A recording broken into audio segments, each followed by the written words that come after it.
Hey, let's start the show. For Thursday, July 29th, 2021. Welcome to This Is Only a Test, the official podcast of Tested.com.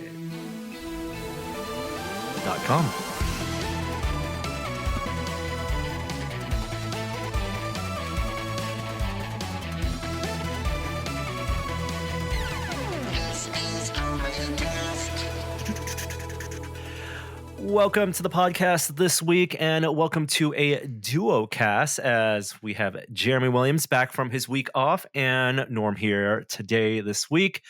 I gotta tell you, this has been the theme of this past week has been family. You were on a trip with family, Jeremy, which I would absolutely love to hear about, and I've been dealing with family illness.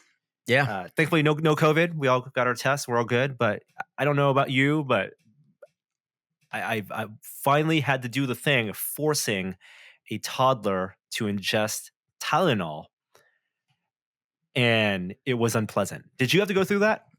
No, just my cat. Oh, I imagine that. I actually don't know which is worse. Also unpleasant. Yeah, absolutely. For everyone involved, right? Like not just for the cat, but for everybody. You had to force feed liquid, I assume, right? Liquid Tylenol. Yeah. I mean, we were ready to go with the suppositories. If those were an option, they do that. They're not over the counter. I believe they are prescription. This is full dad talk, by the way.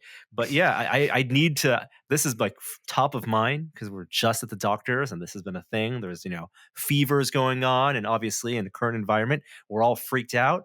So we try to give our kid Tylenol, but he's a smart one. You try all the psychological ways. You try mixing it with milk, mixing it with juice. You find the different flavors. There's the colorless white grape flavor. There's the traditional cherry flavor. Nothing works. They're so smart at 2.5-year-old. Their taste buds are finely tuned because they have millennia of genes that have to keep them alive.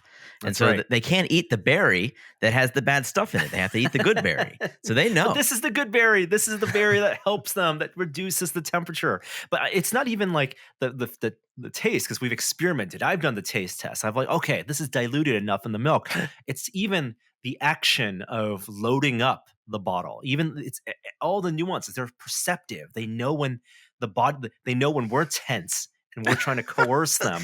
They know when something's up. And so we had to do the arms held down and the nose squeezed and the jaw clenched. We had to do that, and it was unpleasant. Let me tell you. Wow. At 9 p.m. and 2 a.m. in the morning last night, unpleasant. Even 2 a.m.? Wow. 2 a.m. He's probably zonked, and you'd think that'd be a little easier. Oh, we tried mixing with ice cream. We tried all the things, all the tricks.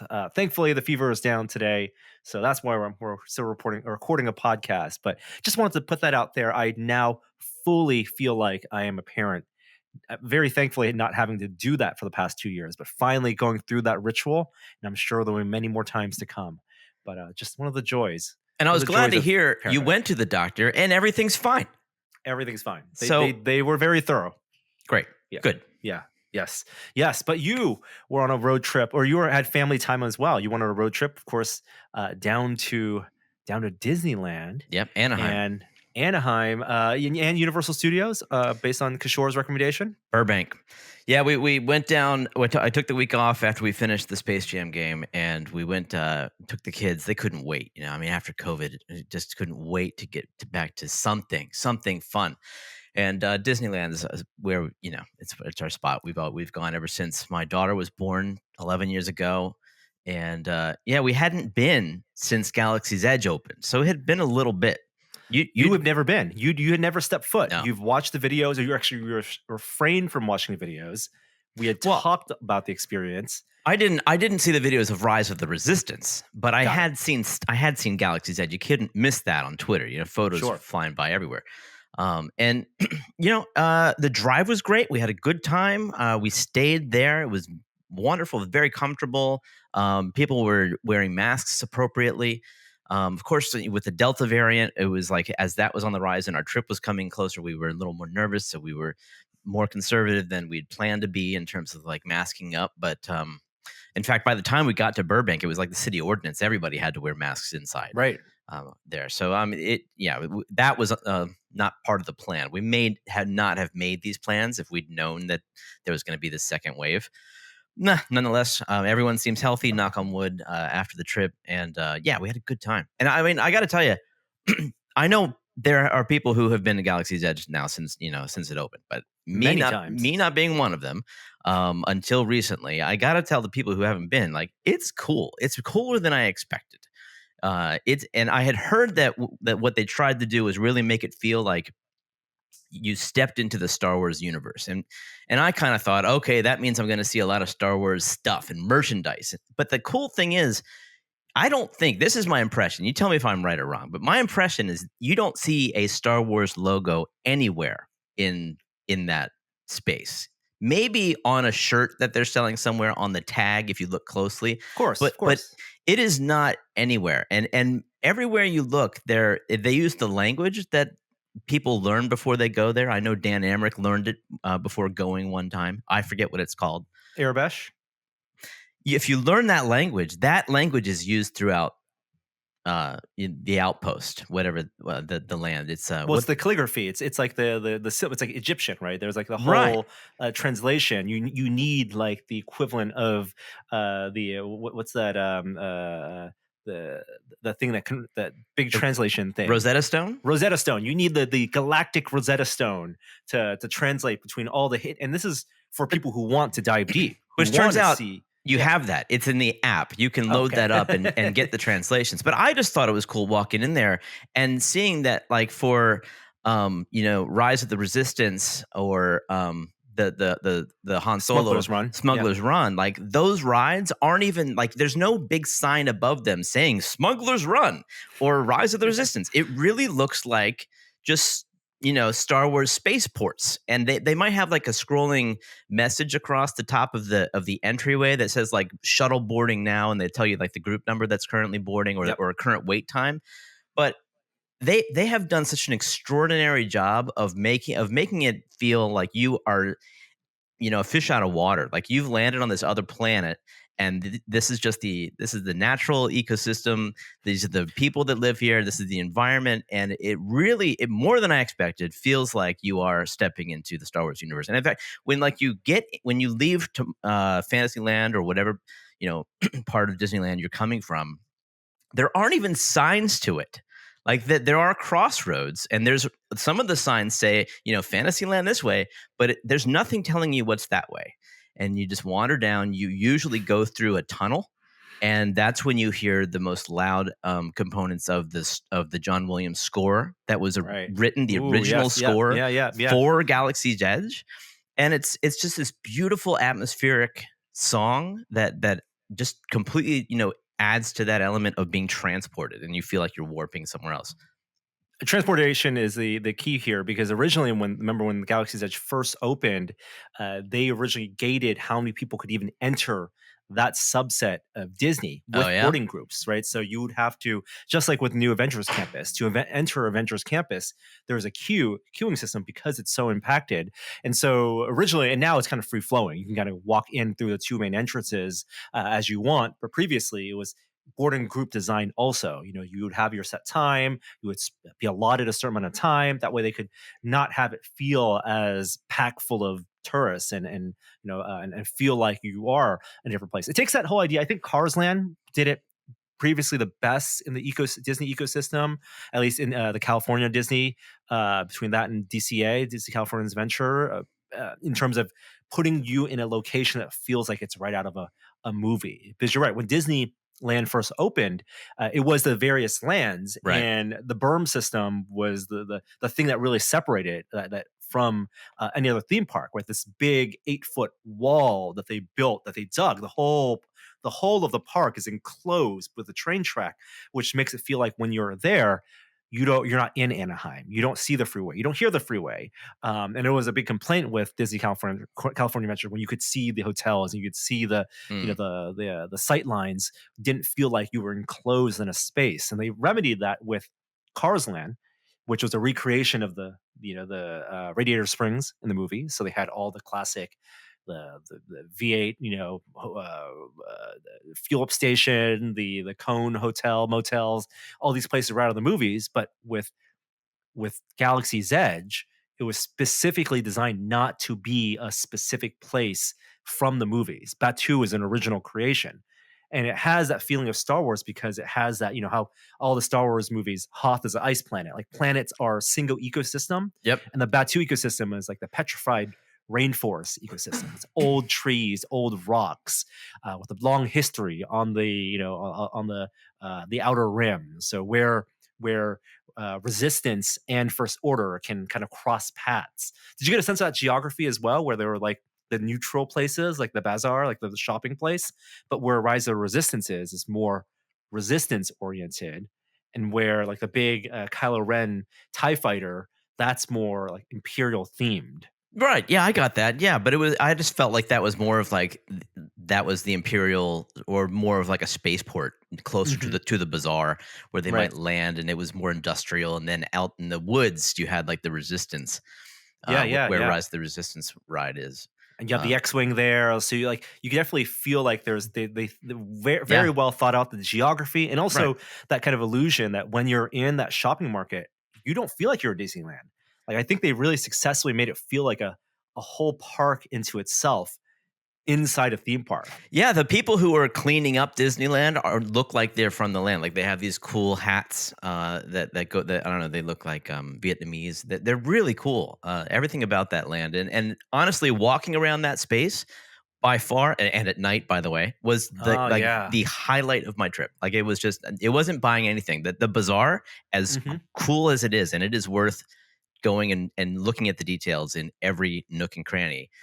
The merchandise is the least interesting part because, It's like, exclusive merch. no, that's It's all. exclusive merch. Okay, It's great. that's all good. But I'm just saying that the details they put into each shop, like nothing, it's all very bespoke. It's like Yep. there is an amazing mobile that tells the story of the Empire Strikes Back I know the exact story you're talking about. Yeah, yeah. asteroid, Yes.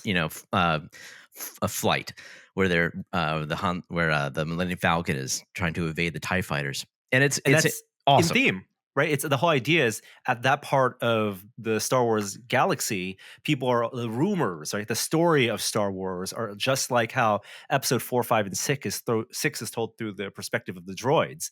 Here, it's like people have whispers of Luke Skywalker, whispers of Right. what happened with the Death Star. And that story you're talking about is the children's store where it's mobiles and dolls, like the Stormtrooper doll, like right out of Rogue One.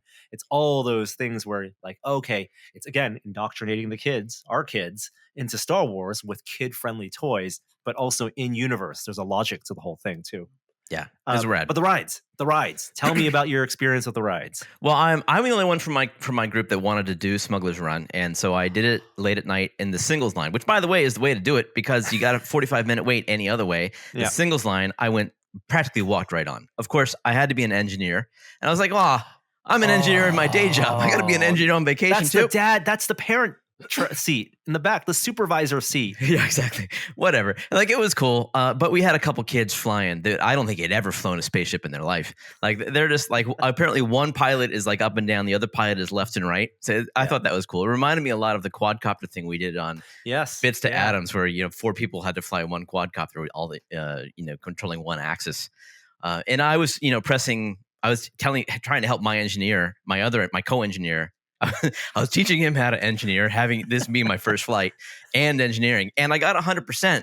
By the way, Nice. I was very proud of myself, Very good. which apparently like actually has an effect if you go to Oga's Cantina or whatever the bar, like some way somehow, how well you do affects how you're treated, and I forget Mm. how, but like I thought that was cool. I didn't experience that because I didn't go to the cantina, I couldn't make a reservation. That's a big line. Yeah, me neither. I haven't done that yet. But and then of course Rise of the Resistance. I had heard from people that who go, with a group, like they do a poll before and after Rise of the Resistance. What's your favorite Disney ride? And it's consistently that's their favorite ride in the Afterward. entire park Right. afterwards. And I understand why. Like it's not the Incredicoaster. It's not a thrill ride. But if you take a moment and think about all of the creativity that went into making that ride and all of the different technologies that had to coalesce in order to make that ride even possible, let Yeah. alone construct it twice, you know, across the country. I mean, amazing, amazing, and the whole experience was well worth it. The boarding passes, I'm glad they're doing that. With the app. Yep. Sadly, it's the only those that and the Spider-Man thing over in Avengers Campus are the only two rides that have any kind of queue. They're not even doing Fast Pass yet, which is like a real downside to going to Disneyland right now because you're always going to be in a line. Mm. But yeah, it was great. I mean, I don't want to spoil Rise of the Resistance for people who, like myself, who didn't want to even see a YouTube video beforehand. But heck yeah, that's worth it. I'm so glad to have done it, and I got to Whoa, see whoa, both. whoa. I got to see both versions because I don't know if you know this, Oh. but if a component breaks down, there's an alternate thing that happens. That's Wait, like no. You can talk about this. I don't know about this. Give me the details. okay. Well, so if Kylo Ren, Animatronic. there's several different Kylo Rens in the experience, but if the main animatronic figure isn't working, um, you see something entirely different, which is a projection of him in a spaceship outside, and then other stuff happens. This is the ride portion when you're Yeah, on the Omni moving vehicle. exactly, That exactly. was so the tech of Rise of the Resistance all sits on the shoulders of things they've developed previously. So it's just much like how the Indiana Jones ride made its way into the dinosaur ride in Florida. Same thing of a track, but also you're on a motion simulator that's on a track. Here, there is the Ratatouille ride in Disney Paris that had the free moving, self-contained vehicle Mhm. that moves through a program track that you're on in the latter portion of the Rise of the Resistance ride, which then also piggybacks on a lot of like the projection mapping stuff. And I would say, and of course, animatronics, which they just went overboard with. Like the number of animatronics in this ride, they didn't have to do, but I felt like it was a point of pride for them to have in every corner, some animatronic scene happening. Yeah, and some of it mixed with other special effects, which is cool. Yeah, So it yeah. wasn't just like Pirates of the Caribbean, which is one of my favorite rides of all time, but it wasn't like it's just an animatronic. Like they would combine an animatronic with a projection that's Yeah. behind it, or with like what looks like a holographic laser ray that comes out of a projection, and it's really cool. The combination of effects that they put together there. I would say that effect, the projection map effect, is my favorite part of that ride. There's simulation stuff, there's misdirection, there is interactive, like immersive theater that's in there. But the room with the AT-ATs and the effect of them firing at you and what it does to an environment, Yeah. that felt magical to me. Yeah, I Really wasn't magical. expecting that at all. And Yeah. I started like saying "fire again, fire" because I wanted to sort of see Yeah. how's that work. What are they Yeah. doing? Yeah. And it's not terribly complicated what they're doing. Like there isn't like lasers don't travel through the whole room, just enough to give you that parallax and give you that sense Yep. of depth that this laser has just actually traveled through the air. Yeah. It's really cool. And the immersive theater component that you mentioned is, man, that's probably the aspect that I was least prepared for. I had no idea. Mm. I had no idea because it's unlike any other Disney ride. Like obviously there are people who man the rides at Disneyland are in character, and especially like when the Mission Breakout used to be Tower of Terror.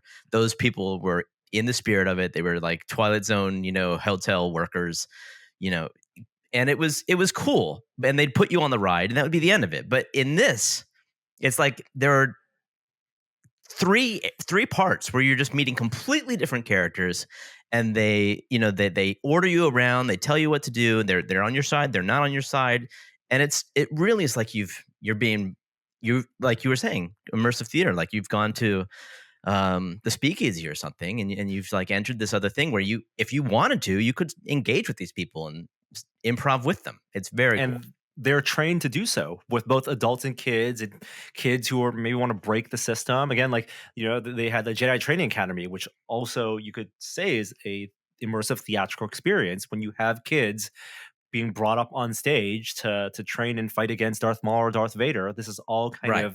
of that DNA. And I would even say like that the Star Trek The Experience ride had some of that. And that was certainly a different company. In But like Vegas? this in Vegas, yeah. And this has a lot of that where you feel like you're part of a group, a tour group or something that gets taken on for a journey. That's not just the motion simulator aspect, but physical journey as well, with a lot of cool misdirection that happens. To go back to Smuggler's Run, Yeah. what did you think about like the graphics of that, or the carousel system they had to make it feel like you and the other five people, the six people of the cockpit, were the only ones there? Yeah, completely transparent. Like obviously, like they did a great job with that. And the graphics are incredible. I mean, they're really really good. As they are on the new Spider-Man ride Mm. over in Avengers Campus, which where they've not they've gone the extra mile and said, well, we could probably earn even more money by selling things that you augment your wrist with in the gift shop before you get on the ride that allows you to fire 3 times as many webs or project images into the video game. Yep. So like they're starting to figure out why real time matters, and it's not just control; it's also the ability to earn money. Apparently, so it's all good. But the video game meets theme parks phenomenon is a good thing, and I think we're just seeing the tip of the iceberg. There are parts of it are the good thing. What you just described with the microtransaction aspect of it, it seems to me like there might be someone who works there that used to work at EA or something, and It does. it's a slippery slope. We'll just call it that. I do want to warn people who are on the fence about going right now, and obviously with Delta variant, you have reason to be on the fence. But it is crowded. Like I mentioned, my family was eager to get back to something fun out of the house. Everybody's feeling that way. That place, Disneyland, right now is as crowded on Wednesday as it is on Saturday. It's nuts. There's no dip. And it's hot. It's 88 degrees, which in Anaheim is hot. And that's why I bought this white t-shirt. And so you really got to ask yourself, like, how much do I want to go right now? Maybe I could wait till the slightly less popular season, because it's really something else. And we went to Universal Studios afterwards, which Yes. was 100 degrees. Oh my gosh! So tell me about that experience, because it's your first time on the Harry Potter land. Yeah. I wish Kishore was here, because he's the reason why we went, practically, because he was saying that that's his favorite park in LA. And it was I got to be honest with you, like I think not unlike Galaxy's Edge, the Harry Potter land was the most interesting aspect to me. If you wander around that space, and you can get, of course you have to buy it, you get a wand, you can cast spells, but just all of the stores that you can go in, and the great work they did reconstructing Hogwarts, the exterior of it, it was just great. It was really good work on their part. And the fact that we're in 100-degree weather, surrounded by buildings with snow on the roof, was definitely some dissonance there. But it was very cool. The rides, I mean, there's 2 rides at Harry Potter Land. One is a real roller coaster, which is not inside Universal's comfort zone. Almost all of their rides are motion simulators, where you're inside of a contraption, sort of like Star Tours. Where with the Spider-Man ride in Florida, like they've really pioneered with 3D glasses and ways to make motion simulator combined with a 3D effect. And the other Harry Potter ride is the most advanced version of that. I forget what they call it, but it's the one that's you're on a robot arm. Dude, it's like, it's a robot arm that can face you in any direction. So you're strapped in there, you're facing up, you're facing down, and half the time you are sort of being moved and jerked around in front of what feels, it's not 3D glasses, but it is like a domed screen. So you feel like you're it's like a mini IMAX, like a mini dome IMAX, planetarian IMAX, and you're flying at 200 miles an hour on a behind Harry Potter playing Quidditch, and then the robot arm swings you around, and you're in the real world, and you're seeing real things, like real dragons and things. And that component, like when I was seeing real things, I was comfortable. But for whatever reason, I have reached an age, my friend, where the Universal style ride, that motion simulator thing, where you're in front of a screen and you're being jerked around, moved around, that does not work for me anymore. Oh no! So, I need Dramamine next time I go there. I'm telling you, it is tough. And I'm watching all these kids come off this ride and think, "Oh my god, that was amazing! That was the most incredible thing." So I know it's a good ride. I've heard it. But those not for me. However, the Jurassic World ride, I don't know if you've ridden that yet. That's the one, not the new one with the underwater tank and the 3D that happens there. Yeah, that's cool. Like that. It's a water ride, and it has a great ending. And it's a ride where it's not you might get wet, you do get wet. Like Is you that combining the old Jurassic Park downhill splash one? Yeah, yeah. So it still has that component, but it front loads the initial one where they had the big animatronic, Brachiosaurus that came out of the water. They've changed that to incorporate the new dinosaurs from Jurassic World. Exactly, yeah, and a lot of that is projections. It's all kind of CG on screens that look like the side of an aquarium, Hmm. which it's a good effect. It's cool, but because they do incorporate water into that, as if Hmm. the dinosaur, the aquatic dinosaur, causes these splashes to happen. So that's a Right. really cool effect. But then, of course, you do see animatronic dinosaurs. But it all, like how like most water rides, if you get splashed, it's because you went under a waterfall or you hit the rocks and the water came up. This ride just squirts water at you, like Yeah. Yeah. Yeah. Yeah. they're gonna make you wet. Y- y- And I got to tell you, like on a 100-degree day, They know exactly. not a That's what it problem. was. It used to be no matter what time of year you go to the Jurassic Park ride at Universal to get wet. It was like Splash Mountain on steroids because they would be a much deeper plunge. And you get to buy the T-shirt, and then you go to Backdraft, which is on the part of the Backlot Tram Tour or the Backdraft stage show, if that's still there, and get dry from that because they have the flames. It's a 1-2 punch. Get wet at Jurassic Park, get dry in Wow, Backdraft. wow, Yeah. the Yeah. strategies. Oh, totally. It's all about the strategies, the whole theme park thing.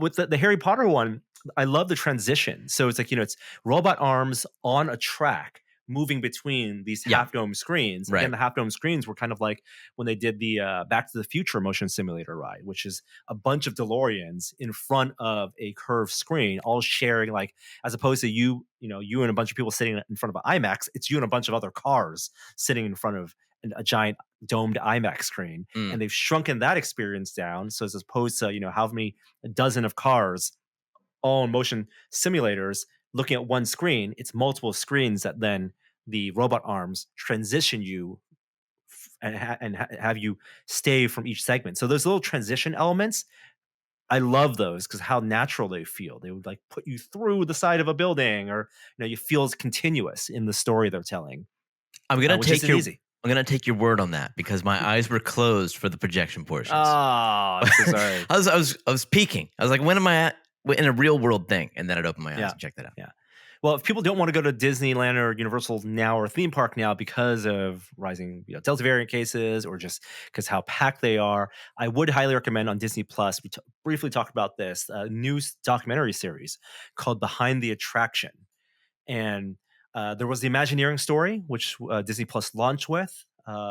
It's that was like a multi-part, really beautifully shot, like a real prestige series about the history of Disneyland parks and the Imagineering team, and all of this stuff. Like, we confess, like, this is all big. Like, their show is meant to sell you on the Disney, going to parks and going on cruises, right? They're Right. all big, basically infomercials. But I enjoyed watching them. And this new series called Behind the Attraction, I was watching it. It's like a 5-episode series now, but they've booked 10 episodes. But each episode is about a specific ride at Disneyland, whether it's Jungle Cruise to promote the new Jungle Cruise movie, or Tower of Terror, or Star Tours, or Haunted Mansion. They show you a lot of the mechanics, not only the history of how the ride was made and the writing and the sculpting and the animatronics work, but like all the modernization of these rides. That's a deeper dive than we've seen previously. Um, How long are the episodes? and they're about 45 minutes long. Wow. And they end up like the Star Tours one ends up being a promotion for Galaxy's Edge, Right. right? Even though it's half an hour of the history of Star Tours and the relationship there. Hmm. But you get to see like the original motion simulator that they went to London. The Imagineers went to the subcontractor in London to see when they were scouting out motion simulators to design for Star Tours. And they talked about how when Dennis Muren and his team at ILM needed to film the miniatures, all those original scenes, they had the transition elements were basically flashes, laser blasts. And anyone who went to Right. Star Wars back in the 90s will remember that big flash transition. You can Huh. watch them on YouTube, actually. But one of the things, like, they were on these motion simulators, and to make you feel like you were falling, like it was, what is it, 15 feet or something, you had to reset that. So they had to script out the flight. So there would be a portion where they would convince you like you were being tractor beamed. And so the motion simulator would slowly rise so then you could have a falling portion. That's interesting Right. because they've obviously taken those lessons to over to Rise of the Resistance. As I'm sure Yeah, they've yeah, yeah. taken lessons from everywhere. There's an amazing part like in Rise where you enter through a door of a spaceship and you Yep, exit through the same door and you're in an entirely new environment. It's yep. amazing. Can you? And I did not. You don't feel that happening when you're inside the ship because they sync it up with the motion of the flight. It's Yeah, wild. yeah, yeah. That's it, it's all the stuff that's so wonderful about Imagineering, but also, to I don't know if you heard about this, but Imagineering's moving. They're all moving to Florida, or a I big part of Imagineering is moving to Florida, did. Yeah. and it's like thousands and thousands of jobs in the next couple of years. Wow. Outside of folks who I think engineers and Imagineers who are dedicated to Disney only are staying in the LA area, but their whole parks team and experiences team, so much of that is moving to a whole new installation in Florida. Hmm. So, new management, and they're changing it up. Before we move on to news, I also want to hear about your road trip experience, because Um. this was your first time with the new car, new EV, driving down We can call it a California. Tesla. We can call it a Okay. Yeah. Tesla. Yeah. It's Yeah. yes, So, I know, and I got to tell you, I have had it was a great experience. It was a perfect experience, and I know that's not been everybody's experience. But Witta tweeted I think today that he would not recommend you buying a Tesla because he's had nothing but bad experience with his yeah. His Model Model X. Yeah. X. But my Model Y treated us extremely well, and I the supercharger experience compared to what I know from charging with the Bolt is a different thing. Like it's so fast. It's so fast. 100 miles in 10 minutes. It's like incredible. And so stopping was never a chore. In fact, if anything, we had to race back to the car in order to avoid getting charged for idle time. Yep. So it was easy. We could have honestly done the trip to Anaheim with a single, or at least to Burbank with a single stop, easily. And it's but we chose to stop a couple times just because we need like getting out of the car for a few minutes. So it was great. Everybody enjoyed karaoke and the sound system and the autopilot. Everyone trusted me to be behind the wheel with that, which I appreciated. Vote of confidence for the whole family. I didn't let them down. Not in the car didn't let me down, thankfully. That's good. That's Yes. good. It's still it's not. We're in this weird phase with autopilot. I don't think it should be named that. Even full self driving should not be named that. Like the thing that they're not even finished with the beta of yet. The city full self driving. It's still hands on the wheel. It's still you got to keep your eyes on the road. That's not what I would consider full self driving. Yeah. So I do think they have a branding problem, but it's working for them. You can't even buy a Tesla right now, and get it before November, or at least not a Model Y. So it's it is what it is. But if you know what the limitations are and you're safe and you treat it like a really powerful auto or cruise control, then it's a good thing. And it made the trip a lot easier. I could relax a lot more than I would have otherwise. I mean, and adaptive cruise control is becoming a normal thing for a lot of car manufacturers too. If you just want the safety of staying between the lanes and keeping not only a set speed but also set distance in front of the cars ahead of you, Yeah. that I feel like is the game changing thing when more cars have that, rather than the full navigate on autopilot with the lane changing and the exit changing. Especially that if you're just going down I-5 for a couple hundred miles, you don't need that necessarily, the lane changing or Right. the exits taking. What do you think of the stops? The big Kettleman City, the big supercharger lounge, and as well as my recommendation of stopping over at 152 at Casa de Fruta. Yeah, we did that on both directions. We loved it. We went and picked up some dried fruit, some nuts. Yeah, the bathroom. It was great. The train came along with the kids in tow, and they said there was like some old junky cars on the left, and there was the Tesla superchargers on the right, and the conductor was like, "There's the old technology on the left and the new technology on the right," and I felt like I was part of the exhibit, which was funny because it was just coming out of the theme parks. It was fun. It was great, and the Kettleman City stop is just. I don't know what non-Tesla drivers must think of that. It's weird. It's like the supercharger area has a building associated with it, which very few do. This is the only one I know of where you can, if you get the code from your screen when you pull in, you can go inside this building and lounge, use the restroom, buy some snacks, or a t-shirt, a Tesla t-shirt, or best yet, buy a coffee from the barista. And one of the coffees on that menu is called the Autopilot. Oh my god. which, I don't think that's a good idea to name your coffee. which, which What's it's insinuating? Yeah. which is you don't know what it is. You let the Oh. barista choose for you, Oh, I make see. make you whatever coffee she wants to make you. And I that see. I went straight to autopilot and I got the most Wow. delicious sweet cinnamon coffee I've had, and it was great. I thought it was to insinuate that with this coffee, you can feel like you're driving on autopilot because you'll be so awake and alert Right. that when you get back on the freeway. That sounds more like a brand, like for an actual Yeah. coffee drink. Yeah. All right. Yeah. It's like an airport lounge. It feels like a classy airport lounge, and I think where Exactly. they're designing some of this stuff, it can feel attraction-y in terms of like the shopping that's around there or the stops around there. Although they also have, I think, on I-5 a new one that just opened this past year that's like 56 chargers. It just feels like almost like an empty parking lot Hmm. of chargers with underneath solar panels, and that's just like this huge swath of a parking lot that's just for charging. Yeah, that sounds like one of the stops I stopped at. Yeah. It was cool to be, charging underneath a ceiling of solar panels. It was Mm-hmm. neat driving on the Yep. sun. Yeah, yeah. All right, enough catch up there. We're gonna switch gears to some news, and let's just play a little bit of an interstitial.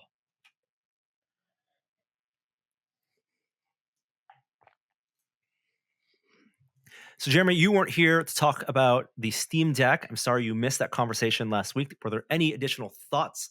Uh, Additional, what do you think? I listened to last week's podcast? I have no how idea about what just you got. thoughts? Steam Deck thoughts. Although I did hear that Stapes was a huge hit. I saw lots of responses on Twitter like, have that guy back. That's good for him. I'm glad you had him on. I was thankfully feel very lucky. I was the first person I know to get my order in on the Steam Deck. I think I was a couple minutes ahead of you. I know I was like 45 minutes or at least maybe a half hour in front of our friend Mike Micah, who was refreshing the whole time. That's the problem. You don't refresh. You press the button and let it go. Well, whatever. I think he was doing it right, but Okay. he was getting the error constantly. Yeah. And it was, and then our friend Kevin like had to wait until the evening. But everyone's in now. And I'm very excited for it. Like I think this really is legitimately something new that I've never had before. Like being able to treat the PC gaming experience as a mobile, experience with a user friendly. It's whatever UI you want. You can install whatever storefront you want. But even if you just stick to Steam, like it's a very user friendly experience. It's not. It's very different than the traditional PC experience, and at least from the outside, that's what it looks like. It goes such against the grain of what so many companies are betting on, which Mm. is 5G and which a streaming experience, whether it's streaming media or interactive media. Netflix is moving into games, so like so much, and even Wi-Fi or VR, wireless VR, right? The idea of remote compute being a thing that all you need locally is a something with an internet connection and some video decompression and input.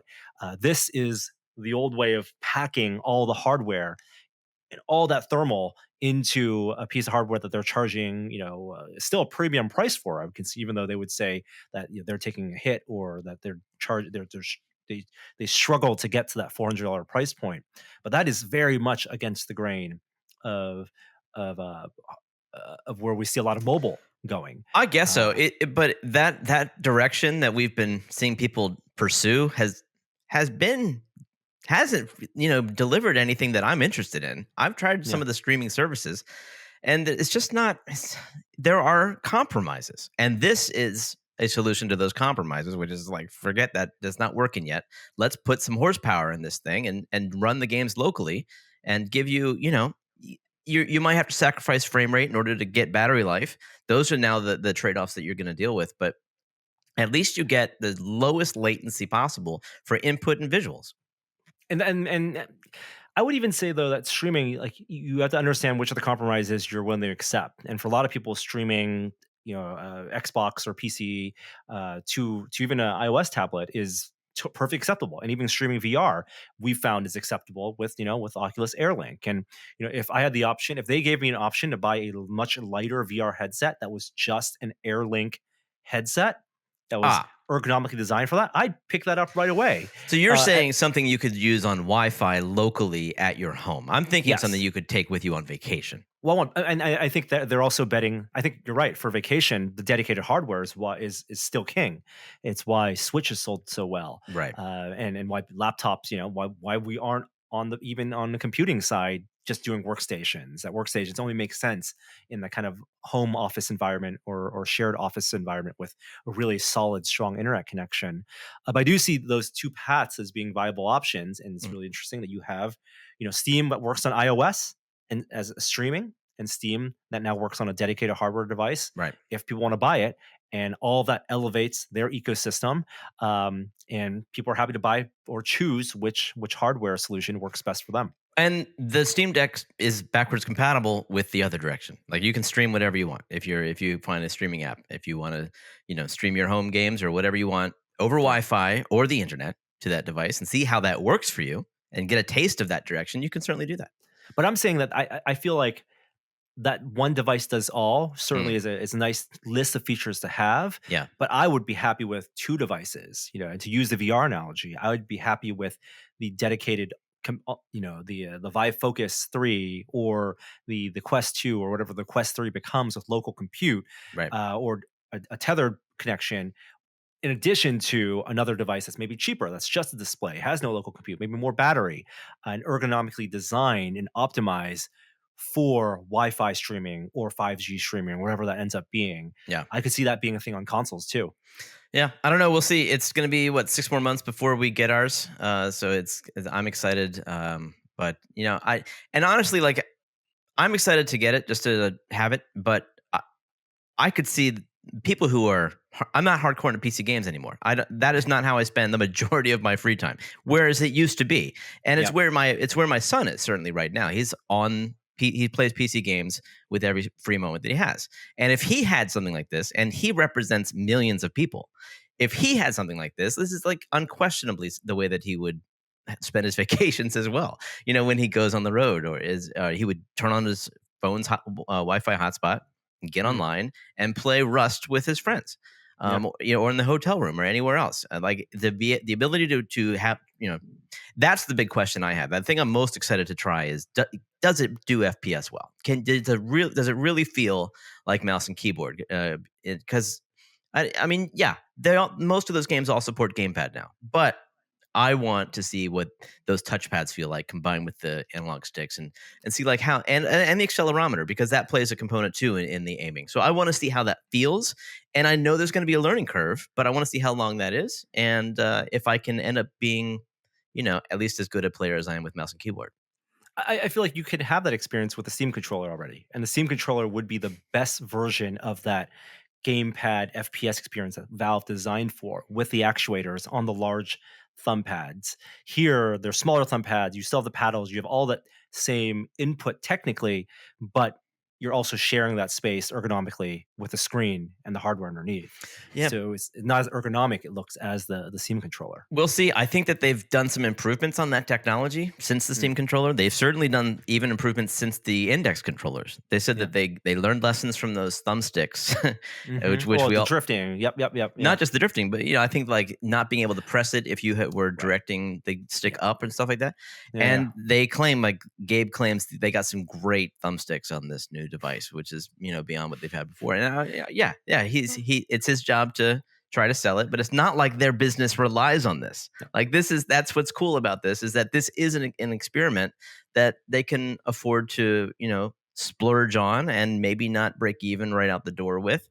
And I think that's cool. I think that's cool that this wildly successful storefront company does invest in these experimental pieces of hardware like the index and the Steam controller, and now this could potentially be very, very, very, very big. I mean, it could be a new way of looking at the PC gaming ecosystem. If it becomes successful and everyone will have its eyes on it, then you're going to see AMD, which who Right. makes the chips for this, maybe do their own because they sell the hardware. They can Yeah. sell the hardware, and it's just running Linux, something free, and Proton, and running an emulation to run Steam. I don't know about the Dells of the world. Maybe Razer, which also dabbles in kind of far out hardware experiments Mm. will seize on this and do something similar, and also have it run Steam and do it, bring the Razer flair to it with all those color LEDs. So it'll be interesting. I'm curious to know if they think of this like the Index, it being a model, a high bar for other manufacturers and OEMs to take the lead and a baton and run with it, or if it'll be like the Index in that it still becomes the thing that a lot of that core base wants, and no one else decided to run with it in that same way. I think this But is going to be way more successful than the Index. Like they're going to sell well, millions of these things, and I mean, they if they can ship it, if they can ship a right. million of No, those, it's true. It's true. But I think that there's way more demand for something like this than there is for yeah, the Index. I mean, the Index was a $1,000 VR headset that required a gaming PC, and this is a $400 portable gaming PC that that has the plays. content. That Yeah, has the content. right. And anyone Exactly. with a robust Steam library that they've built up over this past decade and a half, uh, immediately has all that accessible. Plus, this whole next generation of games running at 720p, 30 FPS minimum is the Right. bar they've set. But does it have a crank? It doesn't have a crank.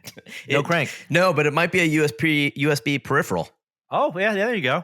Yeah, I'll say the pre-orders for the Steam Deck and my anticipation for that has actually diminished my anticipation for the Playdate to a point where the Playdate pre-orders are up tomorrow or today as you're listening to this on July 29th. Previews are up. People of Ars Technica, Verge, and other people have had their hands on the Playdate tiny game console for a few weeks now, and they reviewed some of these games.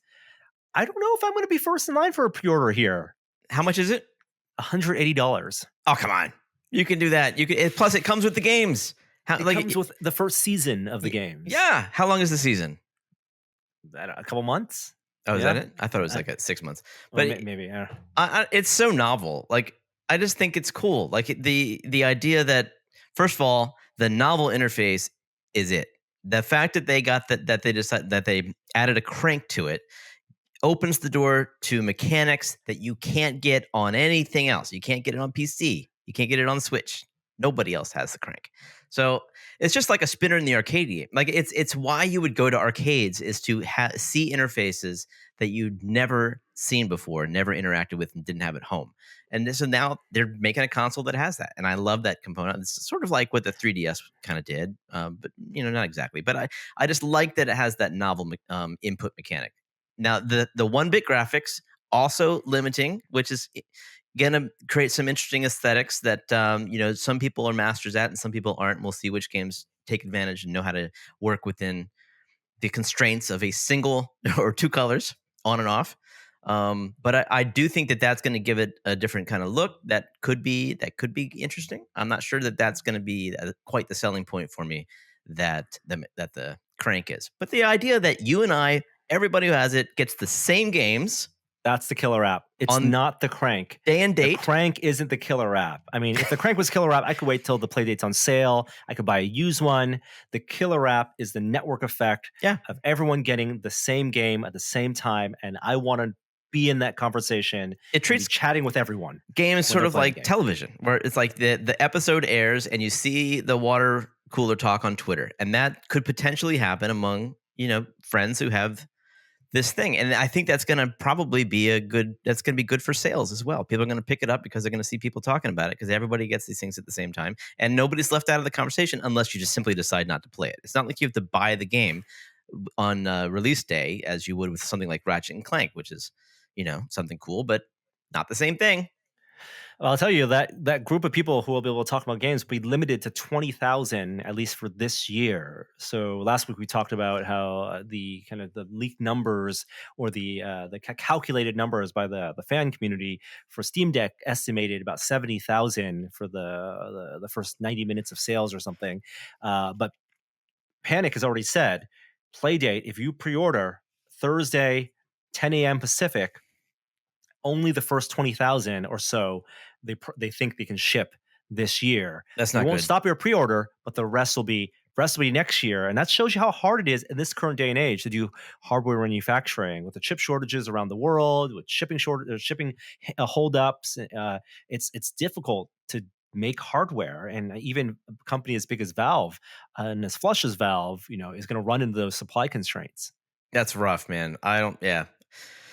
I mean, whatever. I mean, shortages worked for Nintendo. I'm sure that if it ends up being a hit, they will keep their orders and they'll get them out next year. But I wish that seems like a low number to me, and they're gonna they're gonna hit that number pretty quickly.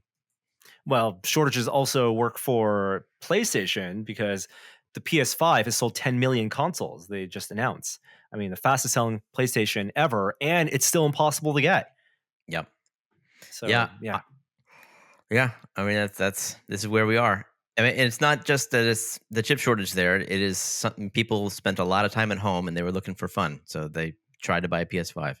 yeah, yeah. And there's also the Uh, scalpers. Let's not forget that. I believe a significant number of that 10 million are still in the hands of the gray Uh, market. It is infuriating, but I assume they're making them as fast as they can. And by the time I'm able to buy one, there'll be more games to play, more PS5 dedicated games to play. Um, all right, last bits of news. Arcade One Up announced the Simpsons console. This is akin to the Ninja Turtles one, 4 players. Um, I don't think they announced pricing. Pre-orders start mid-August, August 16th. But the Turtles in Time cabinet was $650. They're bumping these up incrementally in price. It's a lot to pay, but it's also a fan favorite. I loved that Simpsons arcade when I was a kid, the 4-player Simpsons one. They also include Simpsons bowling in this game as well. But just 2 games for $650 potentially. It's a lot. this was you're talking about the Simpsons brawler. Yeah, yeah, Okay. yeah. Okay. Yeah. The Simpsons arcade game. It was basically the Turtles game. You know, Marge with the vacuum cleaner, Yeah. Bart Yeah. with the skateboard, Mr. Burns kidnaps Maggie. I mean, it's classic. I didn't Classic realize this. side scrolling game. I didn't realize this was just announced. Like it leaked a couple months ago. But I guess yeah, it's good to see they made the official announcement. I mean, it's a good looking cabinet. Yeah, I think a bunch of their releases leaked on some of the retailers had Yeah. some like Excel files that people were able to access and see release dates. So yeah, they're still steady with the release strategy, and of course the arcade one ups are great platforms for people to build their own MAME emulators and their homebrew arcade systems. You know, you can buy your own arcade sticks, and you have the form factor. You can get replacement screens and or light up the marquee and do all sorts of mods to it. They are improving them. They sell light up marquees now for a lot of their more expensive cabinets, and they've improved the screens and they've improved the controls. But they are starting to test that price ceiling. Like they used to be pretty cheap. They used to go on sale for 100, $200. Yeah, And I don't think, Walmart would be huge discounts, but and maybe that's the thing. They launch it at 650, but over time you get it for 400 or 350, and yeah. people are buying them. You see pictures of people all the time, their entire basements lined up with these arcade one-up machines. Yep.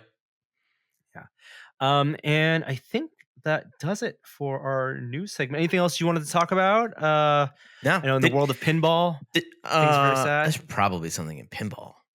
There's a rumor going around that Steve Ritchie's going to leave Stern. That's, well, we don't need to talk about that. I don't know. That's just something me and my friends are talking about. But All right. it's so far it's just a rumor. So forget I said it. I don't want to spread that. We'll see. Okay, well, But we'll move I on. did want Yeah, to say though with the Steam Deck, did you see that IGN released their 1.5 hour long form interview with Gabe today, and he did I say didn't. you can hook the Steam Deck up to the Quest if you want to. So like you're right. That's the right reaction because I'm pretty sure you're not going to be able to do much on it that you couldn't do natively on Quest. But he is like, there is that possibility, and that will be an interesting thing. I'm sure there's a lot of people out there who would like to find out what could you like. Is there any practical reason to do PC VR using a Steam Deck and a Quest? So we'll see. Not the first generation, and the Quest that would be through presumably the standard link cable or even the AirLink, right? Right? Where you're talking about video compression as opposed to natively running and using DisplayPort out, Yeah. right? Which is what I think a lot of the people who are interested in the Steam VR ecosystem of games is actually talking about. Yeah. And I, plus, he you're was talking about yeah. He was just saying it's technically something you could do. It is a PC. That was his point. Yeah, yeah, It's a PC. Do what you want. Do what you can do with a PC. yeah. But it'd be interesting that he said that. Like just as an example of something you could do, which leads me to think, somebody might do it.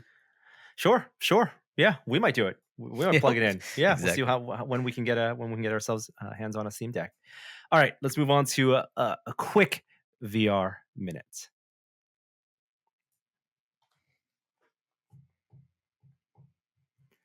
Some big news in the world of VR. First, quick big shout out for people who are playing Population One. You probably know this, but if you haven't played Population One in a while, it's the battle royale for VR game. Very popular. They'd had a whole. They have evolving content on their one big map. They had a little Western theme that was going on in the past month or so, 2 months or so, but they have now sunsetted that and are launching a new season beginning August 5th. That's the Kingdom, which means a giant castle. And there's an actual castle. It looks like the Hotel Excalibur in Las Vegas, but in Population One, Looks and with cool. a, with a moat, with a big staircase, spires, right in the middle of the map. You'll be able to climb it. There's a little there's the medieval towns or medieval village in front of it. Yeah, this is gonna be cool. Yeah, I mean, and they're pretty good at working with low polygon counts, and you can tell that they have to be consistent with that here, and it looks good. Like it, I don't want to say it looks like Blizzard because Blizzard's kind of the master at that, but it is that. Like it kind of has that Stormwind kind of feel to it, where it's a low poly, but it looks intentional. It looks intentionally low poly, and I would very much look forward to, especially the fact that you can climb anything in that game, be able to go up to those walls and scale them and find the hiding points and the sniping points, and that looks like a lot of fun. Just to actually treat that as an encampment and camp out in there and see what happens. Yeah, they just tweeted out on their account, take up arms with Victoria in battle with a new avatar that has a giant broadsword. So melee becoming a bigger thing. Hmm. I like the idea of battle royale with melee. Yep. That could be very cool. But in the Oculus ecosystem, a couple of big news. Did you see? Well, the two things. One, Oculus Quest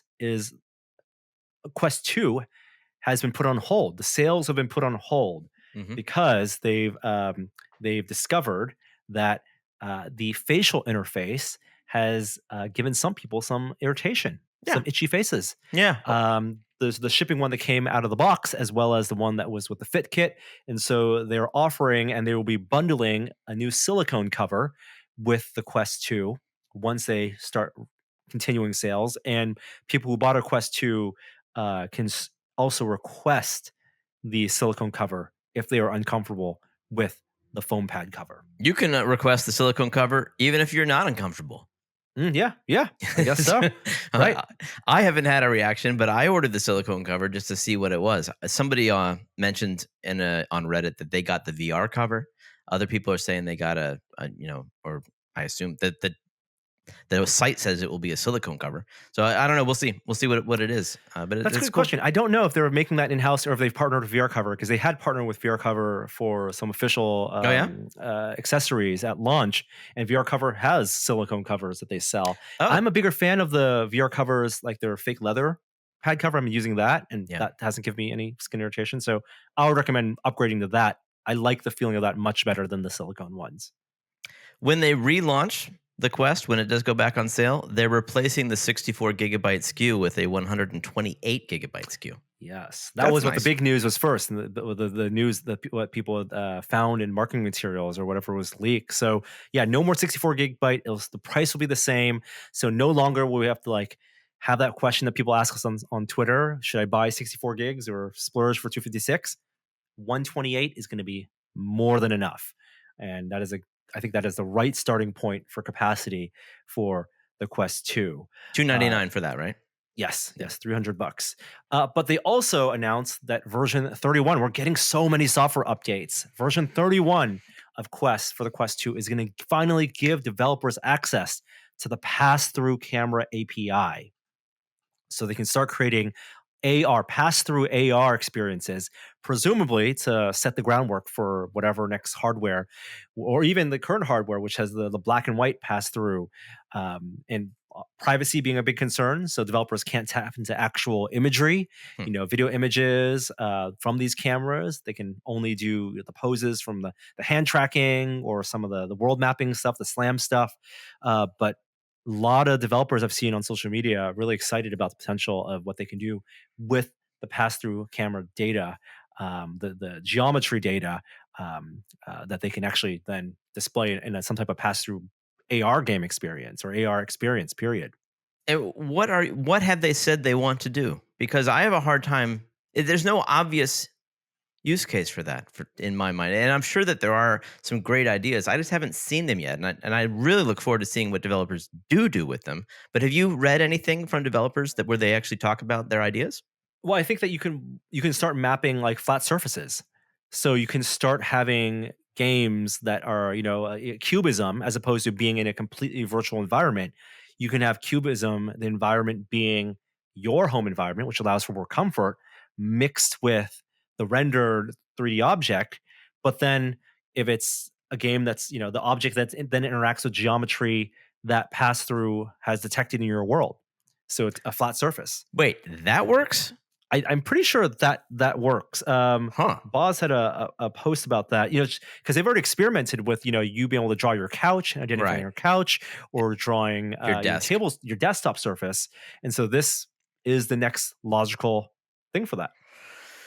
Huh? I hadn't thought about that. That's definitely very interesting, and that really does feel like this is the way to prototype augmented reality apps for whatever augmented reality device they have in the works. And they also announced they're doing a whole like a metaverse group, right? Like they've kind of restructured. We thought that Horizon was going to be their metaverse play, and that has been announced almost 2 years ago now. It's been in beta. People have played it, have kind of compared it to, it's like kind of like Rec Room, and people can generate content, escape rooms, adventure games, but it hasn't fully launched yet. And the feeling is maybe they're waiting for something bigger. They're putting more resources Hmm. into a bigger metaverse play Hmm. that would have to also tie into, I think, into some of the AR stuff they're doing. Hmm. Interesting. I wonder. That's because when you talk about a metaverse, I feel like I want to be more transported into that other space, be less connected with my own world. So I wonder what that would mean. I mean, I think I think they've talked about one of the important things being interoperability between the type of assets. So things that assets shared between applications, between both AR and VR. Hmm. The specific post, I'll put a link to it in the description of the video here. They talk about the pass-through stuff being specifically useful for productivity. So you can have like a virtual environment, like a meeting room, and then you can have a slider that will change the opaqueness of that, and have your screens and stuff, so you can seamlessly go between pass through and being in a virtual world. There's also co-located social presence, users to both be in the same virtual content and also people in the same room. So again, a mixing of the things that they've kind of tinkered with in VR, now adding the AR aspect to it. Wow. Yeah. Uh, All of this is still black and white cameras, even as much as they can add. Do you remember the old chaperone system on Steam VR, like highlighting and colorful effects, right? But it's all still with their current camera systems. So for me, it just says this is for developers to get experience and build experience making this stuff, so that the next hardware we would hope would have high resolution, full color, high frame rate pass through cameras. Right. Absolutely. Yes. And I still think it's the first generation of augmented reality glasses, whenever those come from Apple, Facebook, or whoever, they're gonna have a problem that this solution solves, which is opacity of the virtual objects. If you're wearing a virtual headset and you're using pass-through cameras to project the real world, you have complete control over how opaque the virtual world is and the virtual objects that you place into the real world. Whereas with augmented reality glasses, they're always going to be somewhat transparent, somewhat ghosty, and probably less field of view. So I think that I think this is not all that bad. This is not a bad solution to augmented reality at all. Although it's a big brick on your face. That's and it doesn't look cool. So that's still the challenge. But a great way to prototype, and I think it's going to be. You're right. I think this is going to be really cool. I think this could result in some pretty interesting solutions, both to social things as well as making people feel connected to their real world environment. I mean, let's prognosticate for a minute here. We all assume that pass through AR makes so much logical sense as a stepping stone to optically pass through or optical AR, right? Yeah. Waveguide or whatever, because they share so much of the same technologies. You need the same stuff for mapping, for hand tracking, for gestures, and everything. But could you see AR really in maybe our lifetimes only embracing pass through in a very ergonomic form factor? If the form factor is welding glasses, right, which are like just big round glasses that are flat, right, and not as bulbous as a VR headset, but basically you're still looking at lenses. Uh, could you see that? And if the latency was low enough that you could interact, I mean, latency right now, even with pass through, is low enough that I could feel comfortable picking up objects and even typing on a keyboard. Could you see that being socially acceptable? That's interesting. It would have to be really, really compelling, wouldn't it? Like you'd have to have sort of a tipping point of enough people who accept it that get everyone else to try it. It's sort of like the Bluetooth earbuds. You know, when those first started and you saw people walking around talking to themselves, it was obnoxious.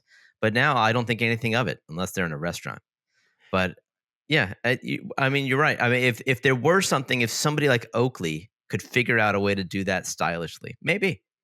And maybe not stylist, maybe it just takes a critical mass of Yeah, number of people using it, yeah. right? At some point, the number of people who may adopt these things may outnumber in a situation like maybe at a tech conference the number of people who don't have them. Then it's just a room full of people with blinders on that no one's noticing how awkward anyone looks because everyone's you're just looking through the avatar. And as long as there's eye tracking and you can have the social aspect of it, I think that's the other big thing, right? How does a person in a real world with another person looking at each other, how do you have a conversation in the same way you would have face to face, eye contact to eye contact, when it's just Screens avatars on the outside of your and headset. it's blinking lights, or it doesn't need to be screens. It just needs to be track dots, and then you superimpose it in VR. Then you have to, if you want to really have a real conversation with that person, you also have to be wearing AR glasses to see their eyes. Otherwise, I it's either have to take mine off or you have to put yours on. Yeah. right, right. It only works best that way. Yeah. Who knows? It's all very interesting stuff that I'm sure they're all researching. Um, and that does it for this week's podcast. Thank you for the recap, Jeremy, for your fun times at Disneyland. I'm so glad you got to experience Galaxy's Edge and Batu. Any rush to go back? What did you feel like you missed that you have to do next time? Oh, nothing. Honestly, like I could see not going back for a couple years. I was traumatized by the crowds. Wow, it was you're too not a much. crowd person. It was Yeah. too much. Obviously, whenever the big ticket ride opens at Adventures Campus, I'll want to check that out. Oh, I got to see the Spider-Man though, like the robot. The robot. Yeah, How's that? it was wild. Like, and I did one thing I didn't know about this is there's a lots of Avengers characters in Avengers Campus who appear on top of the buildings and perform and wave at the people down below. But the Customers. Spider-Man, They're customers. they are customers. But one of the cooler ones is Spider-Man, who appears above his building, which is the Spider-Man ride that you can go in. He'll do a little skit up there and engage with the people down below, and then he'll go behind a wall and say he's gonna try something, and then he flies 100 feet in the air. It's incredible. Arcs between buildings, or at least across a building, and then lands behind a wall. And that looks like Spider-Man, but it's really a robot. And it's a humanoid, wireless, completely autonomous robot who is somehow flung into the air, then performs the maneuver that has been programmed to do, and presumably lands on a net, on the other side, and then the actor comes out as if it was him. And what I didn't know is that does different movements. Like the Mhm. you don't know which one you're going to see the robot do in Mm. the air. And we we were so lucky because there's a massive crowd, and we walked out of the ride, and we're walking in front of the crowd, and all the Disney employees were like waving us through because we're pedestrians. They let pedestrians walk by. You can't stop. And it just happened to be the moment. And we were right in front of the building when the Spider-Man went. And I was like, guys, you got to watch this. And I was pointing up while we were walking. And my family all freaked out. They loved it. And what Wow. I didn't know was that he does different movements. And we got one where he looks out of control, which was wild. I mean, it really looks humanoid. I mean, it looks like you wouldn't The only reason why I knew is because I'd watched a documentary or something. But there are kids in that audience that 100% thought that was a person Yeah, because yeah. it looks realistic. It's wild, super cool. So, but And I they don't know. pipe the audio through the speakers, Yeah. so everyone can hear Spider-Man. Yeah, but I don't know. I don't have a super desire to go back anytime soon. It was crazy crowded, and we'll see. We'll see what comes along that gets me to come back. Have you? The one I haven't done is the refurbish of Tower of Terror, the Guardians of the Galaxy. You haven't done that? I haven't done that. It's been open for 3 years, 4 years now, man. and I haven't done that. My son will go on that with you as many times as you would like. That's what I want to go on. One of his favorite rides, and that always plays a different song. You don't know what you're going to get. I didn't know that until watching the Tower of Terror documentary. Oh yeah, There you go. Cool. Behind the good. Attraction. It's good. Now on Disney Plus. All right. Thanks again, Jeremy. And we will see everyone next time. Here's an outro. Let's play an outro. This one is from Great Job. Give me 1 second to load it. And here we go. Hi there. I didn't see you. Test it.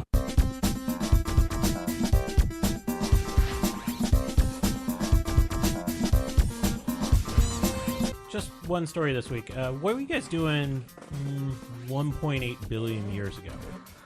Floating around the universe in various forms.